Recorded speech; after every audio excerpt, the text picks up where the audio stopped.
नमस्कार, आप देख रहे हैं पॉलिटिकल आइडिया और मैं हूं प्रदीप कुमार। मित्रों, आज हम बात करेंगे बिहार में भारतीय जनता पार्टी की। आज तक भारतीय जनता पार्टी बिहार में अपना मुख्यमंत्री नहीं बना सकी। आपको मैं बताऊं, अगर बात भारतीय जनता पार्टी के उदय की करें तो भाजपा का उदय जो है एक तरह से हुआ 1990 में। स्थापना होता है 1980 में, लेकिन 1980 के बाद पहला चुनाव किसी तरीके से बीजेपी लड़ी, जीती। 1984 का जो लोकसभा चुनाव था उसमें बीजेपी जीरो पे पहुंच गई। मात्र 2 लोकसभा सदस्य बीजेपी के संसद में जीतकर पहुंच पाए। इंदिरा गांधी की हत्या हो गई थी, शहादत पर सहानुभूति का लहर चल रहा था, पूरे देश भर में बीजेपी का सफाया हो गया। मात्र 2 सांसद जीत पाए भारतीय जनता पार्टी के, एक गुजरात से और दूसरा आंध्र प्रदेश से। उसके अटल बिहारी वाजपेयी भी चुनाव हार गए थे माधवराव सिंधिया से ग्वालियर में। उसके बाद 1989 का लोकसभा चुनाव, भारतीय जनता पार्टी का जन मोर्चा जनता दल के साथ तालमेल होता है। सब के सब कांग्रेस, गैर कांग्रेसी जितने भी दल थे, सब ने एक मोर्चा बनाकर, राष्ट्रीय मोर्चा बनाकर चुनाव लड़ा और उस चुनाव में राजीव गांधी पराजित हुए। उसके बाद तो 1989 का लोकसभा चुनाव माना जाना चाहिए कि भारतीय जनता पार्टी का फिर से उदय होना शुरू हुआ भाजपा का, और उस उदय में सबसे बड़ी भूमिका बनी थी राम जन्मभूमि के आंदोलन का। तो तब से अगर हम इतिहास देखें तो भारतीय जनता पार्टी बिहार से अधिक कमजोर जिन जिन राज्यों में थी, वैसे कई राज्यों में भाजपा की सरकार बन चुकी है। कई राज्यों में भाजपा इतनी मजबूत हो चुकी है जहां पर कभी भी भाजपा की सरकार बन सकती है, जैसे कर्नाटक। अगर हम 1989 में कर्नाटक और बिहार की तुलना करें तो कर्नाटक की तुलना में बिहार में भारतीय जनता पार्टी अधिक मजबूत थी। अगर हम भारतीय जनता पार्टी का तुलना 1989 से करें तो पश्चिम बंगाल की तुलना में बिहार में भारतीय जनता पार्टी लगभग 20 गुना मजबूत थी। अगर हम त्रिपुरा से तुलना करें तो भारतीय जनता पार्टी त्रिपुरा में बीजेपी थी ही नहीं। असम से तुलना करें बिहार की तो बिहार में बीजेपी असम की तुलना में कम से कम 10 से 15 गुना अधिक मजबूत थी। लेकिन फिर भी इन राज्यों में, पश्चिम बंगाल में केवल सरकार नहीं बनी, इसके अलावा सभी राज्यों में सरकारें बन चुकी है बीजेपी की, लेकिन बिहार में नहीं बन सका। क्यों नहीं बन सका, यह सबसे बड़ा सवाल है। और इस सवाल के जड़ में हमें जानना पड़ेगा 3 व्यक्तियों का योगदान क्या है कि भाजपा का बिहार में आज तक मुख्यमंत्री नहीं बन सका, जबकि 1980 से लेकर 1990 तक कई राज्यों की तुलना में बिहार में भारतीय जनता पार्टी अधिक मजबूत हुआ करती थी।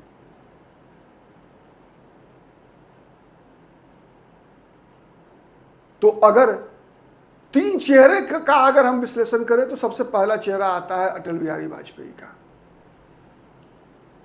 वाजपेयी जी के लिए दिल्ली में सरकार बनाना ज्यादा महत्वपूर्ण था। उसकी पटकथा लिखी गई 1996 के लोकसभा चुनाव के बाद। 1996 के लोकसभा चुनाव के बाद भारतीय जनता पार्टी को लगा कि अकेले दम पर जनता दल का मुकाबला लालू प्रसाद यादव को हराना मुश्किल है। तब तक नीतीश कुमार भी जनता दल से अलग हो चुके थे और समता पार्टी नाम से अपनी पार्टी बना ली थी। जनता दल, जो वर्तमान में जनता दल यूनाइटेड है, नीतीश कुमार की पार्टी, सबसे पहली पार्टी थी समता पार्टी उस समय में, जो कि भारतीय जनता पार्टी की सहयोगी बनी थी। उससे पहले, समता पार्टी से पहले, भारतीय जनता पार्टी के साथ मात्र 2 राजनीतिक दल हुआ करते थे। एक था अकाली दल और दूसरा शिवसेना। इसके अलावा सभी लोग भारतीय जनता पार्टी को सांप्रदायिक मानते थे। आप याद कीजिए 1996 का लोकसभा चुनाव के परिणाम आने के बाद भारतीय जनता पार्टी के प्रधानमंत्री अटल बिहारी वाजपेयी ने शपथ लिया था। 13 दिन के प्रधानमंत्री बने थे। 13 दिन का प्रधानमंत्री बनकर ही संसद में जो वाजपेयी जी का भाषण हुआ था, उसी भाषण का परिणाम था कि अगला बार 1998 में 13 महीने की सरकार बनी। और एक और चीज हुआ कि उसके बाद जितने भी चुनाव हुए उसमें समता पार्टी के साथ बीजेपी के गठबंधन हुआ। आपको जानकारी के लिए बताऊं कि उत्तर प्रदेश में भी वाजपेयी, अटल बिहारी वाजपेयी ने कल्याण सिंह का बलिदान देने का प्रयास किया था, मायावती को एक तरफा समर्थन देकर। समझौता हुआ था बीजेपी और मायावती के बीच 6-6 महीने के मुख्यमंत्री बनने के लिए, लेकिन मायावती 6 महीना मुख्यमंत्री बनने के बाद कल्याण सिंह को मुख्यमंत्री बनाने को तैयार नहीं हुई। इसीलिए वाजपेयी और अटल बिहारी वाजपेयी और कल्याण सिंह के बीच मतभेद हुआ, और यही मतभेद सबसे प्रमुख कारण बना कि कल्याण सिंह को बीजेपी छोड़कर जाना पड़ा। खैर, कल्याण सिंह में कुवत था। कल्याण सिंह अटल बिहारी वाजपेयी की मंजूरी के बावजूद, मंजूरी नहीं मिलने के बावजूद बसपा को, बहुजन समाज पार्टी को तोड़कर वहां उन्होंने अपनी सरकार बनाई थी। तो कारण क्या था?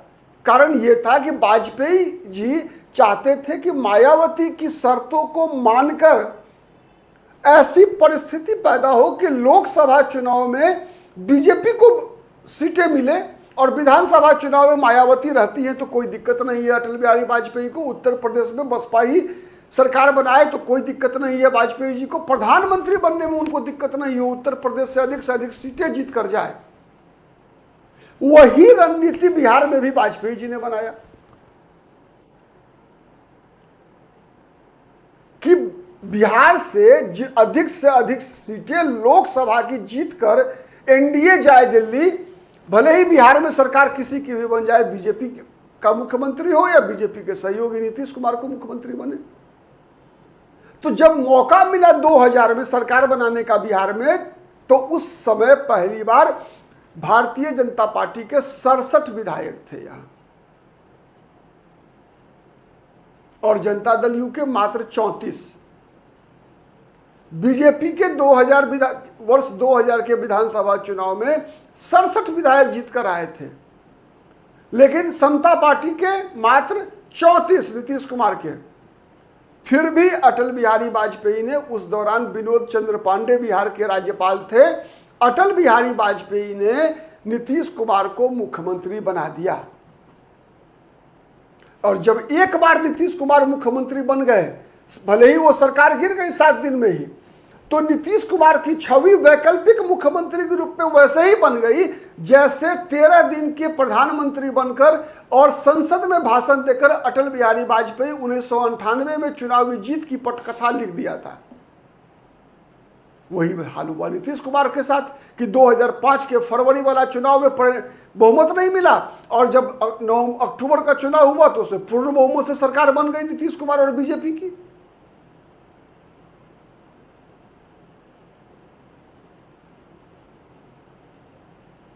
तो पहला व्यक्ति अटल बिहारी वाजपेयी थे जिस कारण से बिहार में बीजेपी का मुख्यमंत्री नहीं बना और नीतीश कुमार मुख्यमंत्री बन गए यहां पर।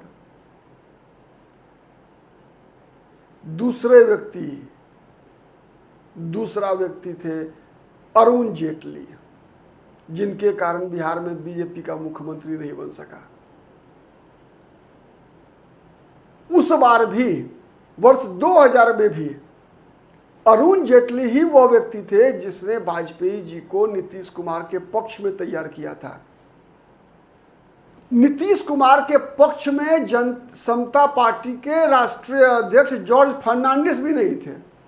जॉर्ज फर्नांडिस भी नीतीश कुमार को मुख्यमंत्री नहीं बनाना चाहते थे। तो जब जॉर्ज फर्नांडिस भी नहीं बनाना चाहते थे, जॉर्ज फर्नांडिस एनडीए विधायक दल की बैठक बुलाने की तैयारी कर रहे थे बिहार में, तब तक दिल्ली में अटल बिहारी वाजपेयी ने इस बात की घोषणा कर दी थी नीतीश कुमार के नाम का कि नीतीश जी बिहार में मुख्यमंत्री बनेंगे। और इस बात के लिए तैयार किया था अरुण जेटली ने। वाजपेयी को ये बात समझा पाने में अरुण जेटली कामयाब हुए थे कि आपको बिहार से 40 के 40 सांसद चाहिए, तो एक और सहयोगी की आवश्यकता है।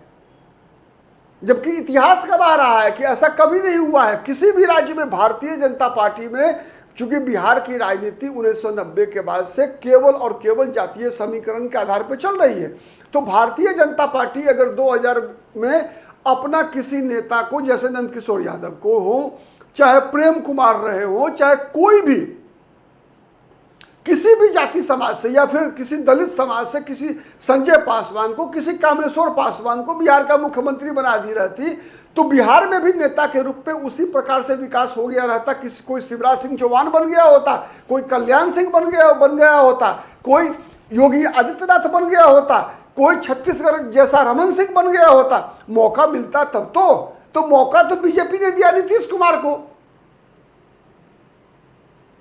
तो जिसको मौका मिलेगा वही तो नेता बनेगा।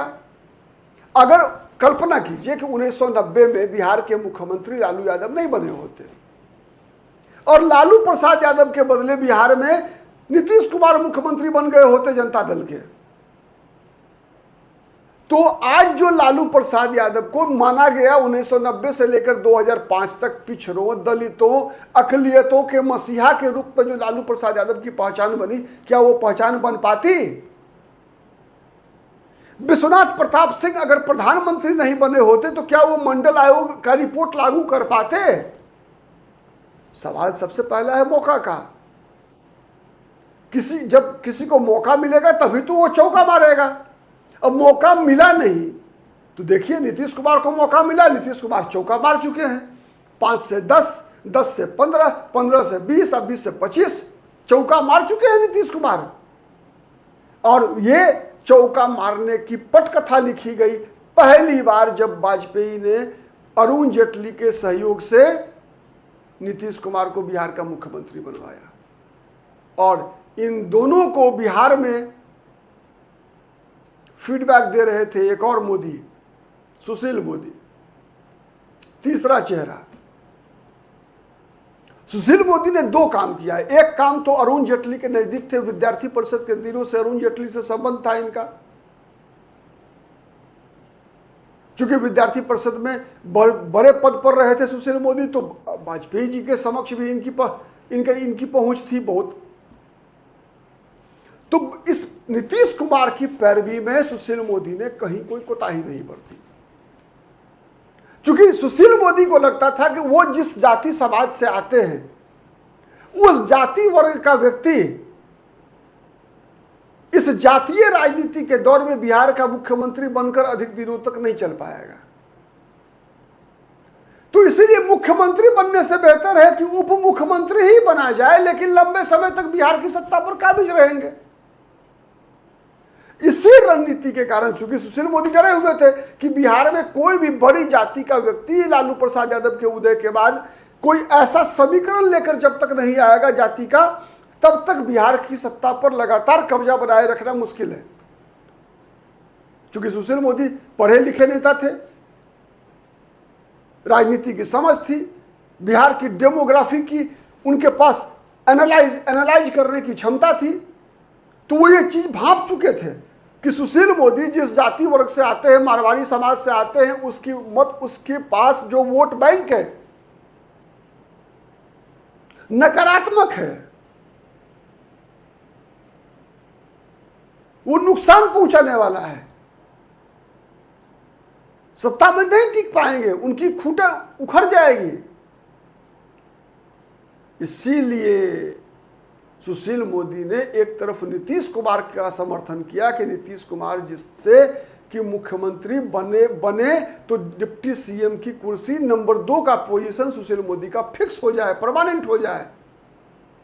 दूसरी तरफ एक और काम किया सुशील मोदी ने, लगातार 2000 के बाद से आप कह सकते हैं, जब भारतीय जनता पार्टी में पीढ़ीगत हस्तांतरण हुआ, कैलाशपति मिश्रा के समकक्ष नेताओं का, जो कैलाशपति मिश्रा, जगदम्बी प्रसाद यादव, जनार्दन प्रसाद यादव, यशोदानंद सिंह, ताराकांत झा, दुर्गादास राठौर, ऐसे जितने भी नेता थे भारतीय जनता पार्टी में, जब इनका दौर खत्म हुआ तो दौर शुरू हुआ सुशील मोदी का। और उस दिन से लेकर जिस दिन तक वो बिहार के उप मुख्यमंत्री थे 2020 तक, तब तक बिहार में कोई भले ही कोई नेता विधानसभा में कोई भी रहा हो, प्रदेश अध्यक्ष कोई रहा हो, चला केवल सुशील मोदी का।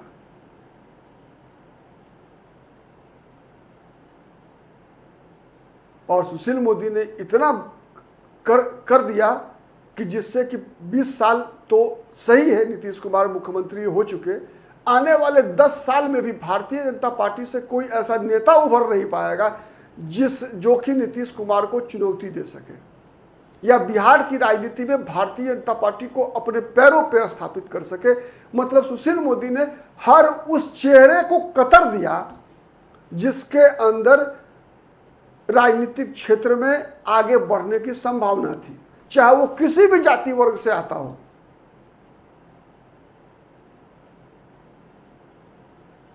अगर कोई व्यक्ति अगर आगे बढ़, जैसे अगर मैं बात करूं उससे पहले की, तो चाहे जब से जनसंघ की स्थापना से लेकर बीजेपी की स्थापना और फिर उसके बाद लगातार एक नेता का नेतृत्व का श्रृंखला बीजेपी में विकसित होती रही। नए नए लोग, नए नए नेता अलग अलग जाति वर्ग से बीजेपी में उभरते रहे, लेकिन सुशील मोदी के वर्चस्व बनने के बाद से नेतृत्व के स्तर पर मजबूत कोई कार्यकर्ता, कोई नेता बनकर बीजेपी में उभरना बंद हो गया। मैंने कहा था ना कि मैन्युफैक्चरिंग मशीन को सुशील मोदी ने पंक्चर कर दिया कि नहीं, कोई ऐसा व्यक्ति उभर नहीं पाएगा, कोई नेता नहीं बन पाएगा जिससे कि सुशील मोदी की बादशाहत को चुनौती मिले और कभी भी भारतीय जनता पार्टी इस स्थिति में हो कि भारतीय जनता पार्टी नीतीश कुमार को हटाकर अपना मुख्यमंत्री बनाने का साहस कर सके। वही हुआ। तो ये 3 चेहरे ऐसे रहे जिस कारण से नीतीश कुमार मुख्यमंत्री बने हुए हैं और बीजेपी का मुख्यमंत्री बिहार में नहीं बन सका, बीजेपी बर्बाद हो गई। इन तीनों सवाल का जवाब ये 3 चेहरे हैं बिहार में रहे। आज के लिए इतना ही। बहुत बहुत धन्यवाद। नमस्कार। जय हिंद, जय भारत।